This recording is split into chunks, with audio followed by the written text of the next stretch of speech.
Last time po maturo ka na anti-rabies? Nakaturok nga po yan nung dati pa nung maliit pa po siya. Asan po yung card?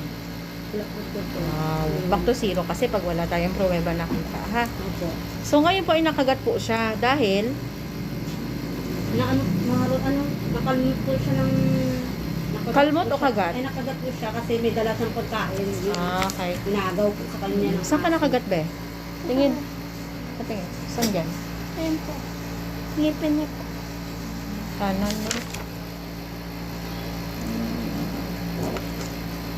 Anong ginawa mo sa sugat na nakagat ka? Ginugasan lang. Sinabunan mo? Opo. Nilagyan mo ng alcohol? Hindi. Betadine? Hindi. Nilagyan ng bawang? Wala. Pinatandok? Pinatandok, ma'am? Hindi. Pinadugo? Pinisil? Okay, yung aso ay may bakuna po? Opo. Ilang beses na? Isang beses po. Masasabi nating bakunado siya kapag nakadalawang magkasunod na taon po siya mapakunahan. Ha? Ayun. Oo, category 2. So, magiging vaccinated lang siya pag napabakunahan ninyo siya next year. Anong bang Nurse po ako, nurse. Anong bawa ko tinuturokan po siya? Naturukan po yung aso ng 2 beses.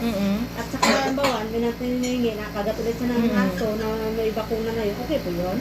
Okay lang. Obserbahan nyo yung kumagat. Ay, di sabihin 2 weeks. pa rin. Hindi na kailangan ng paturok. Pero obserbahan mo yung kumagat sa loob ng 14 days. Kasi low risk po yun. Ang bawa, ano nangyari ganun? Ano nangyari? Yung sa aso. Pag may nangyari sa aso, papaturok yung pasyente. Ayun, ganun po. Pero may observation. Kung wala naman, okay naman. Oo. yun. Pag lumampas ng 14 days, kasi kapag may rabies siya, mahaba na nga yung 2 linggo eh. Usually, 1 linggo mamatay yung kapag may rabies na siya. Ewan ko ga, check mo dyan. Sige, ma'am, ito yung reminder dapat gawin at tandaan habang nagpapaturok ng sa rabies, ha? Magbibigay din ako sa kanya ng tetanus toxoid. Upo ka na doon, be?